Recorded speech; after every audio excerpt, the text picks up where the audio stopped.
Hasan al-Banna yarahun nas masyian fayarawna mushafan lahu qadaman. Hasan al-Banna ketika dilihat oleh manusia, maka manusia melihat Quran yang punya kaki. Wa yashhadunahu mutahadditsan, kalau melihat dia berbicara, maka yashhaduna Qur'anan lahu lisan, maka mereka menyaksikan Quran yang punya lidah. Wa hakadha halahu idza akala aw shariba aw qa'ada aw qama aw istayqadha aw nama, islamun abadan wa imanun daiman. Maka kita lihat Hasan al-Banna kalau makan, kalau minum, kalau duduk, kalau berdiri, kalau bangun, kalau tidur, maka Islam seluruhnya. yakni kalau berjalan itu Quran berjalan. Kalau Hasan al-Banna berbicara itu Quran berbicara. Kalau dia duduk, dia berdiri dan seterusnya, itu Islam. Bayangkan pujian yang demikian tinggi dari penganutnya, dari tokoh Ikhwanul Muslimin. Kita tanyakan pada Kamil Syafi'i ini, apakah berdiri tadi dalam acara maulid dengan mengatakan la syakka anna habibul qaumi qad hadara, apakah itu lisanul Quran? Apakah itu ucapan Quran atau ucapan bid'ah? Wallahi asyhadu annaha bid'atun. Wallah, demi Allah saya mempersaksikan bahwa itu adalah bid'ah muhdatsah, i'tiqad batilah, keyakinan yang batil. Apakah itu Qur'anul lahu lisan? Apakah berarti dia sebagai Quran yang berbicara? Justru berbicara dengan sesuatu yang dilarang oleh Quran. Ikhwan fillah a'azakumullah. Berarti ini pun ghulu, ekstrim dan berlebih-lebihan. Para ulama yang kita sanjung dan kita puji, yang kita menghormati dengan mengatakan kalimat rahimahullah atau kita katakan sebagai fadilatul syekh, itu pun tetap kita katakan tidak maksum, dan tetap kita katakan bahwa mereka manusia yang kadang keliru, kadang salah. Maka ikhwan fillah a'azakumullah, apalagi yang jelas-jelas dia berjalan di jalan sufi, tarakat hasafiyah, apalagi yang didendangkan oleh mereka dalam nasyid-nasyid mereka, nyanyian-nyanyian mereka. Inna lil ikhwani sarhun kullu ma fihi hasan, la tasal man banaha innahal banna hasan. Sesungguhnya Ikhwanul Muslimin punya satu seruan yang seluruh-seluruhannya adalah baik. Kullu ma fihi hasan, semua yang ada dalamnya hasan. La tasal man banaha innahal banna hasan, innahul banna hasan. Jangan tanya siapa yang mengasasnya, siapa yang mendirikannya. Yang mendirikannya adalah al-banna hasan. Itu dinyanyikan oleh mereka, didendangkan oleh mereka, bahwa innal ikhwani sarhum kullu ma fihi hasan, semua yang ada di dalamnya baik. Oh, masya Allah, ikut demokrasi hasan, mengangkat Kristen Ortodoks sebagai muassis partai Ikhwan, itu hasan. Apakah mengatakan nasyakka annal habib qad hadara, menyatakan Rasulullah hadir di majelisnya, itu hasan? Apakah itu semua hasan? Wallahi qanifilin a'azakumullah, kalimat kullu ma fihi hasan adalah sesuatu yang merupakan ghulu dan berlebih-lebihan, merupakan sesuatu ta'assub yang sangat tinggi. Kalau kita menyatakan tentang keislaman yang ada pada Rasulullah, bahwa semua yang diajarkan oleh Rasulullah adalah baik, maka itu wajar, karena memang Rasulullah maksum. Atau apa yang dibawa oleh para sahabat semuanya baik, karena jamaah yang disebutkan oleh Rasulullah SAW, la tajtami'u ummati ala dhalalah, umatku tidak akan sepakat atas kejelekan. Maka apa yang disepakati oleh para sahabat, yang dibawa oleh jamaah Rasulullah SAW, yaitu para sahabatnya, maka itu semuanya baik. Maka itu bukan ta'assub. Maka Ahlus Sunnah Salafiyun ketika mengatakan bahwa apa yang ada pada salaf semuanya baik, itu bukan ta'assub, karena bukan mengatakan saya ucapannya semua benar, bukan mengatakan bahwa ulama kita Qur'anan lahu lisan. Kita nggak bilang begitu. Tetapi kita menyatakan salaf Rasulullah dan para sahabatnya, apa yang dibawa oleh mereka adalah hak, wa kullu ma fihi hasan. Itu semestinya. Alhamdulillah, kita tidak memuji kelompok kita, organisasi kita, tidak memuji apalagi pribadi kita. Kita memuji salafus saleh, dan kita menyatakan kepada kaum muslimin, kembalilah ke jalan mereka. Jalan mereka adalah jalan yang hak. Apa yang mereka yakini adalah kebenaran. Apa yang mereka jalani adalah jalan yang lurus. Apa yang mereka bawa adalah syariah dari Rasulullah sallallahu alaihi wa ala alihi wasallam. Maka jangan disamakan. Sangat berbeda Kalau mereka langsung pribadi. Kalau Hasan al-Banna, kata Kamil Syafi'i, dilihat, maka kalian akan melihat Quran yang bisa berbicara. Kalau Hasan al-Banna sedang berjalan, maka kita melihat Quran yang punya dua kaki. Atau kalimat kullu ma fihi Hasan dan seterusnya. Bal wasal al-hal bi ba'd al-muntasibin li hizb al-ikhwan al-musamma 'indama tamwihan at-tajammu' al-yamani lil-islah ila an yaghlu fi Abd al-Majid az-Zindani. Sampai sekarang penerusnya Hasan al-Banna dan penerusnya Kamil Syafi'i juga sama. Mereka melakukan hal yang dikatakan ghulu, berlebih-lebihan dan ekstrim, seperti apa yang terjadi di Yaman. Karena penulis dari Yaman, dia menyebutkan apa yang terjadi di Yaman, seperti mereka-mereka yang merupakan Ikhwanul Muslimin dan tokoh-tokoh Ikhwan membentuk partai, yaitu Partai Tajammu'il Yamani. Partai Tajammu'il Yamani lil Islah. Ila an yaghlu fi Abdul Majid. Mereka juga berlebih-lebihan terhadap tokohnya. Siapa tokohnya? Tokohnya Abdul Majid Zindani. Qala, mereka mengatakan sebagaimana didengar oleh penulis dari rekaman yang disampaikan kepadanya. Qala, bahwasanya idza nadharta ilaihi ka'annaka tanzur ila Umar bin Khattab. Kalau engkau melihat Abdul Majid Zindani, maka engkau akan melihat seakan-akan engkau melihat Umar bin Khattab. La haula wala quwata illa billah.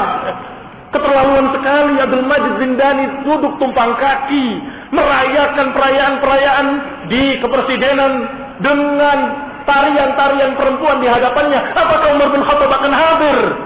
La wallah. Sangat jauh antara Abdul Majid Zindani dengan Umar bin Khattab. Tetapi lihat pengikutnya menyatakan bahwa kalau engkau melihat Abdul Majid Zindani, maka engkau akan melihat Umar bin Khattab. Penerusnya di Indonesia. Lebih parah lagi, mereka menyatakan bahwasanya Usama bin Laden dengan temannya Aiman al-Jawahiri seperti Musa dan Harun. La haula wala quwata illa billah. Apakah Musa dan Harun adalah teroris dan kemudian datang kepada istana-istana atau berbagai macam fasilitas yang Firaun kemudian diledakkan atau dihancurkan atau diserang? Dia datang langsung dengan berani dan gentle menghadapi Firaun dan menyatakan dengan ucapan yang layyina sesuai dengan perintah Allah. Datanglah kepada Firaun, wa qul, dan ucapkan qaulan layyina la'allahu yatadzakkar aw yarda. Datanglah kepada Firaun, kata Allah, dan ucapkanlah ucapan yang layyin, ucapan yang lembut, la'allahu yatadzakkar aw yakhsha. Bisa jadi dia akan ingat atau akan takut. Dibuktikan, dilaksanakan, dipraktekkan perintah Allah tersebut, datang kepada Firaun secara langsung bahwa aku utusan Allah Subhanahu wa taala dan aku mengajak engkau kepada tauhid, kepada la ilaha illallah, agar beribadah kepada Allah dan jangan beribadah pada lainnya. Apakah cara ini yang dipakai oleh Aiman al-Jawahiri dan Usama kemudian mau disamakan dengan Musa dan Harun? Sungguh ekstrim, hulu, melampaui batas, dan ini kebiasaan hizbiyun, ahlul dalal di mana-mana. Selalu hulu. Syiahnya begitu kepada imam-imamnya, sufinya begitu kepada wali-walinya, kemudian hizbiyun dari Ikhwanul Muslimin begitu pada Hasan al-Banna, dan kemudian partai-partai underbawnya, kelompok-kelompok yang merupakan kelompok yang dipengaruhi oleh mereka juga sama, hulu kepada tokoh-tokohnya. Kemudian disamakan, tingginya sama dengan Musa, Musa juga tinggi, Usama juga tinggi. Disamakan juga ininya, ini semua disamakan. Kira-kira tapi nyata, kata mereka. Dikira-kira tapi pas. Pas ya, dipas-paske, kata wong Jawa. La haula wala quwata illa billah. Memalukan, wallah memalukan. Mana bukti-bukti dari ayat dan hadis ketika kamu berbicara tentang sesuatu? Dalil dari salafus saleh, kok tiba-tiba kebetulan tinggi dibicarakan? Apakah kemudian yang pendek dan tidak sama dengan Nabi Musa alaihissalam kemudian tidak dihormati? Oh, ini lain dengan Nabi Musa. Tidak bisa. Apakah kalau dia saleh walaupun tidak punya ketinggian? Bagaimana? Dibahas yang demikian untuk dipas-paskan. Ini namanya kehabisan bahan, kehabisan dalil, kehabisan bukti dari Quran dan Sunnah dia tidak punya, akhirnya mereka mengambil dari sesuatu yang lain. Ikhwan fillah azakumullah, sungguh sama dan benang merahnya saling berkait satu dengan yang lainnya. Ada satu ciri khas, yaitu hulunya mereka pada tokoh-tokoh mereka. Allahu ta'ala. Dikatakan oleh Syekh Al-Fauzan hafizahullah, bal hum ahlus sunnah, bahkan ahlus sunnah wal jamaah, al-wasat fi firqil ummah. Mereka lah yang tengah-tengah, tidak ekstrim, tidak melampaui batas. Mereka lah yang adil dan di tengah-tengah umat, sebagaimana umat ini di tengah-tengah antara agama-agama lain. Agama Islam tengah-tengah di antara agama-agama lain, maka ahlus sunnah pun tengah-tengah di atas atau di tengah-tengah kelompok-kelompok yang ekstrem ke kanan dan ekstrem ke kiri.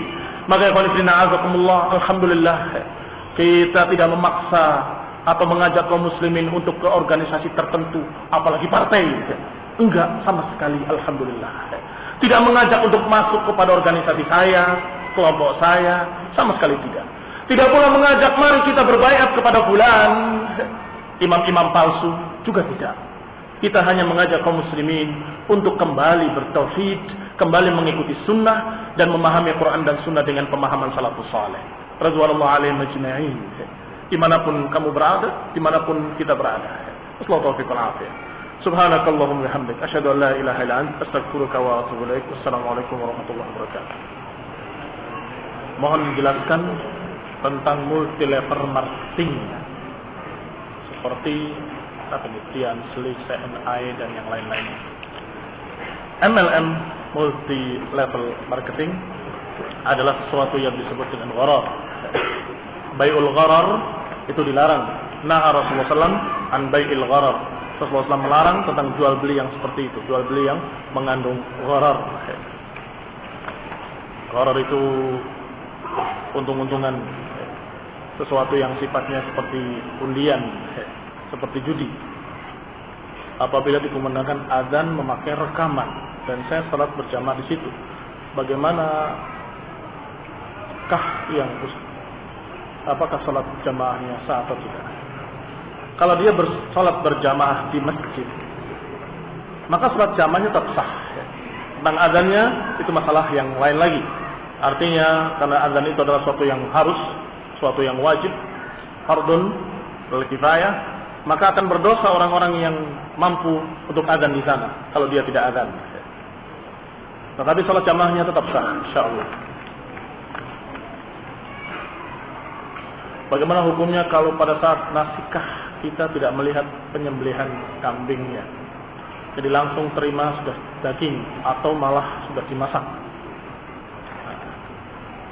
Kalau afdalnya adalah kamu menyembelih sendiri atau menyaksikannya. Tetapi kalau tidak sempat menyembelih sendiri atau tidak mampu atau kemudian tidak sempat dan sebagainya, maka innamal a'malu binniyat.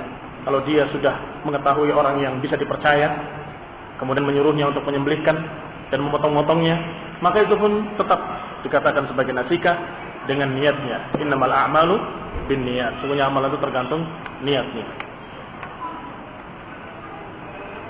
Anak sering dibisiki makhluk aneh. Ini apa lagi? Tidak mengatakan bahwa nanti di akhir zaman, kalau ada bisikan-bisikan yang bertentangan dengan Quran dan Sunnah, maka itu bisikan syaitan. Makhluk aneh itu bernama syaitan, iblis. Nggak peduli bentuknya kayak apapun, maka itu adalah syaitan. Di antaranya di sini dia membuat fitnah bahwa nanti agama yang paling benar adalah agama Kristen dan seterusnya. Maka itu syaitan. Karena tetap yang hak adalah agama al-Islam. Bahkan ketika Nabi Isa turun sekalipun di akhir zaman, sesuai dengan riwayat-riwayat yang sahih, itu pun dengan agama Islam. Dan ketika salat jamaah yang mengimami justru Imam Mahdi Abdullah Muhammad bin Abdullah min Bani Hashim dari turunan Hasan. Jadi bukan berarti agamanya Kristen, tidak. Tetapi justru dalam riwayat yang sahih, mereka ketika meminta Nabi Isa untuk mengimami, Nabi Isa menjawab dengan mengatakan bahwa kalian adalah ba'duhum awliya'u ba'd. sebagian kalian mengimami sebagian yang lain. Maka dia jadi makmum, mengikuti. Turun ala syariat Muhammad SAW, mengikuti syariat kita, syariat Nabi Muhammad.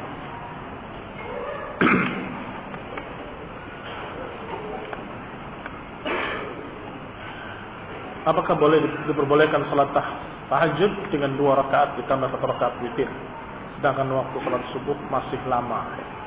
Bolehnya boleh. Boleh salat 2 rakaat dengan 1 witir, boleh 4 rakaat 2-2 kemudian 1, boleh 2-2 dalam keadaan dimudahkan oleh Allah Subhanahu wa taala. Allah Subhanahu wa taala memerintahkan untuk qiyamul lail dalam surat Al-Muzammil, kemudian diakhiri dengan kalimat bahwa kami tahu bahwa kalian ada yang sibuk, ada yang berjihad, ada yang bekerja di siang hari, sehingga dikatakan faqra'u ma tayassara minal Qur'an, bacalah semampu kalian dari Quran. Dan itu kata para ulama menasihkan kewajibannya menjadi anjuran, dan anjuran itu menunjukkan bisa dilakukan semampunya, apakah 3 atau 5 atau 7, dan yang paling baik tentunya 11 rakaat sesuai dengan sunnah Rasulullah sallallahu alaihi wasallam. Nah, bolehkah menyuruh istri menggugurkan kandungannya karena kalau mempertahankan kandungannya akan bermudarat bagi istri anak? Apakah mudaratnya hanya tebak-tebakan atau sesuatu yang merupakan ghalabatul dhann? Ghalabatul dhann itu artinya kemungkinan yang besar. Kalau kemungkinan yang besar sesuai dengan penelitian dokter-dokter misalnya, anjuran dokter, maka mudah-mudahan akan menjadi sesuatu yang dimaklumi. Tetapi hukum asal tetap kita katakan haram hukumnya menggugurkan kandungan. Alhamdulillah, demikian pula aturan-aturan yang ada di tempat kita dan di seluruh rumah sakit tidak boleh mengadakan pengguguran kandungan. Dan itu memang hukum Allah Subhanahu wa taala tidak boleh. Sehingga suatu yang sangat darurat itu pun dalam keadaan jika tidak ada cara yang lain selain itu. Banyak penuntut ilmu yang baru mengenal manhaj salaf ini bersikap ekstrim, hulu tentang terutama yang sebelumnya terjumus dalam tasawuf Syiah Khawarij, bagaimana nasihat terhadap mereka. Usikum wa ayyuhum bitaqwallah, aku wasiatkan kepada semuanya dan juga kita sendiri, pembicara sendiri, untuk sama-sama bertakwa kepada Allah, takutlah kepada Allah. Jangan sampai kita berbicara tentang hulunya kelompok-kelompok ahli bid'ah dan kita terjerumus di dalamnya. Kita dalam keadaan harus memulai dengan diri kita, jangan ekstrem. Walaupun kita dalam keadaan menyatakan ini mubtadi' dhal, dalam keadaan dia adalah seorang menyimpang, jalannya sesat, tapi ketika ditanyakan apakah dia kafir halal darahnya, 3. Ini yang namanya wasat, tengah-tengah. Apakah mereka kafir? Tidak kafir. Dan ketika datang ke masjid, imamnya adalah mereka, kita ikut berjamaah dengan mereka. Katanya kamu tahrir dia, kok sholat di belakangnya? Iya, ini sebagai bukti kalau saya tidak mengkafirkan dia. Saya tetap mengatakan kepada kaum muslimin, hati-hati dari orang ini adalah seorang yang mubtadi' ahli bid'ah. Tetapi ketika salat jamaah kita tidak mendapati masjid yang lain, ada masjid ini dan kemudian dia sebagai imamnya, maka tetap salatnya sah selama dia tidak kafir. Ini wafatnya dan tengah-tengahnya ahlu sunnah, tidak ekstrim, tidak melampaui batas. Beda dengan keadaan-keadaan Khawarij yang justru mereka selalu mengancamnya dengan kalimat bunuh, mati, darah dan seterusnya. Mengancam-ngancam, bunuh dulu baru bicara, katanya Halawi Ma'mun. Itu ekstrim, kita katakan ekstrim melampaui batas. Kita tidak mengkafirkan mereka, mereka yang mengkafirkan kita, bahkan menghalalkan darahnya. Bunuh dulu baru bicara, itu kira-kira gimana cara bicaranya? Sikat dulu baru bicara, bicara dengan mayat. Cara ruqyah yang benar adalah memegang yang sakit dengan tangan kanannya, kemudian dibacakan ayat Allah, bacakan Al-Fatihah, bacakan ayat kursi. Nah,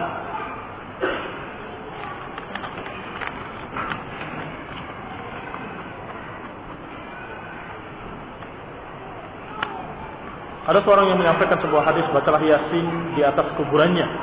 Adakah itu hadis sahih atau palsu? Hadis dhaif. Banyak hadis-hadis palsu dalam masalah ini. Bahkan hampir semua hadis-hadis tentang Yasin hampir semuanya dhaif. Nah, walaupun tetap surat Yasin adalah surat yang mulia, tetapi ayat-ayat tentang keutamaan-utamanya sebagian besar hampir semuanya dhaif. Apalagi yang Iqra Yasin ala mautakum dan sebagainya. Nah, bagaimana sikap kita dari Ustaz yang selalu menyampaikan hadis palsu ini? Kalau orang itu adalah orang yang menerima nasihat, maka sampaikan bahwa riwayat itu baik dengan bukti-buktinya. Kalau kamu tidak hafal, bawa kitabnya, cari bukunya, kemudian sampaikan kepadanya. Kalau dia adalah seorang yang tidak mau menerima kebenaran, sudah pernah dicoba oleh sekian orang, maka tidak perlu kamu jadi orang yang kesekian. Sudah, kamu berhati-hati dari dia sampai dia mau menerima nasihat, baru sampaikan masalah itu. Kalau orang itu berprinsip, kalau ada dalil saya akan ikut. Orang ini yang perlu diperbaiki. Kalau salah, ini ada dalilnya, ini loh, dia akan terima. Tapi kalau orang dari awal prinsipnya adalah tidak harus hadis sahih, dhaif juga hadis. Terus mau ngomong apa kita? Mau nyampaikan 100 kali pun percuma, karena dia sudah mengatakan di awalnya tidak mesti hadis dhaif harus ditolak. Seperti ketika kita membuka bukunya Muhammad Ghazali, disebutkan dalam mukadimahnya Sirah Nabawiyah, tidak mesti hadis sahih harus diterima dan tidak mesti hadis dhaif itu harus ditolak. Hancur sudah ilmu hadis. Hancur kan? Terus mau apa lagi? Kalau kita katakan ini hadis dhaif, akan dijawab tidak mesti hadis dhaif itu ditolak. Kalau kita katakan ini hadis yang sahih, enggak mesti kan hadis sahih itu diterima. Berarti prinsipnya sudah salah. Ini bukan ahlu sunnah. Tapi kalau ada seorang ahlu sunnah dalam keadaan dia salah, maka berarti dia belum tahu. Sampaikan, ya akhi, ada hadis begini, hadis yang sahih. Kalau dia mendapatkan hadis itu, la'allahu, dia akan menerima, bisa jadi akan menerima. Tetapi kalau seorang itu prinsipnya sudah salah, maka prinsipnya dulu diperbaiki. Rinciannya akan mengikut di belakang. Harus ikut sunnah. Jadi bicaranya bukan, ini ada hadis sahih bukan? Atau hadis itu dhaif, bukan itu yang dibahas. Kamu itu harus mengikuti hadis yang sahih. Harus memilih-milih hadis. Jangan sampai kamu mengambil hadis yang dhaif dan palsu. Kalau itu aja belum menerima, bagaimana kita akan bicara tentang dhaifnya hadis Yasin? Tetapi kalau sudah dia menerima, saya akan pakai hadis yang sahih dan saya akan berupaya menghindari hadis yang dhaif. Kalau begitu, hadis yang kamu baca kemarin tentang Yasin itu dhaif. Ini buktinya ada rawi fulan misalnya. Ini khonibdinazakumullah, apa yang semestinya kita sikapi orang seperti ini.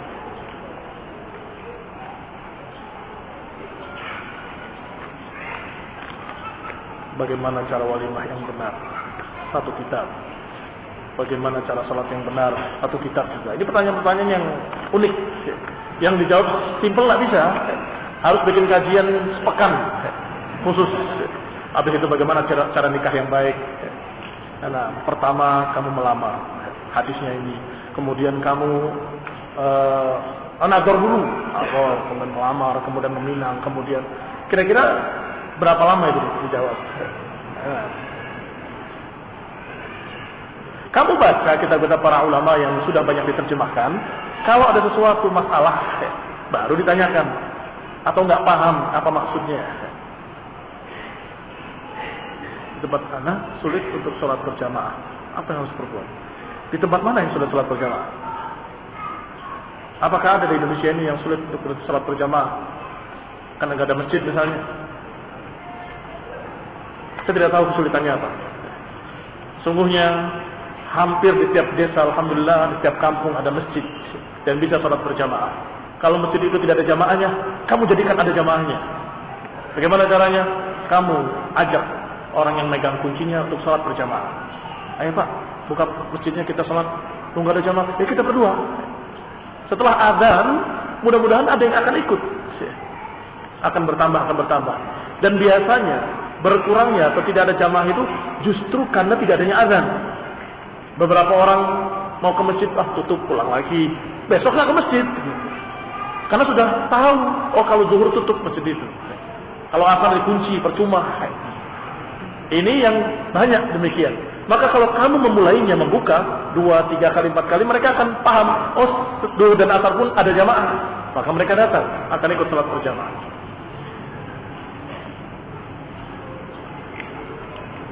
Jazakumullah khairan. Bagaimana seorang pemuda agar tetap istiqamah, ngaji terus dan jangan berpisah dengan ahli sunnah, jangan menyendiri. Orang kalau menjauh dari salafiyin, menjauh dari ahli sunnah, biasanya semakin berani untuk berbuat berbagai macam kejelekan-kejelekan. Semakin berani, semakin malu bertemu dengan ahli sunnah. Dan itu biasanya awal dari penyimpangan. Awal dari penyimpangan biasanya karena dia menjauh dari ahli sunnah. Ketika menjauh dari ahli sunnah, mulai jenggotnya dicukur. Karena tidak ada yang lihat awalnya. Karena memang imannya lemah. Sampai kemudian bertambah rusak. Semakin rusak, malu ketemu sama ahli sunnah dan seterusnya. Maka karena yang akan membuat seorang istiqamah itu adalah Allah Subhanahu wa taala dan apa yang diajarkan oleh Allah dalam Quran dan Sunnah, maka cara untuk istiqamah adalah agar terus berdoa pada Allah Subhanahu wa taala, meminta agar diberi istiqamah dan thabat ala din, ala tauhid wa sunnah, dan juga berupaya dan berusaha untuk mengkaji ilmu syar'i, Quran dan Sunnah. Maka jangan tinggalkan majelis ilmu, jangan tinggalkan salafiyin ahli sunnah, dan juga jangan tinggalkan doa meminta pada Allah Subhanahu wa taala. Subhanallah, alhamdulillah, la ilaha illallah, astaghfiruka wa atubu ilaik. Assalamualaikum warahmatullahi wabarakatuh.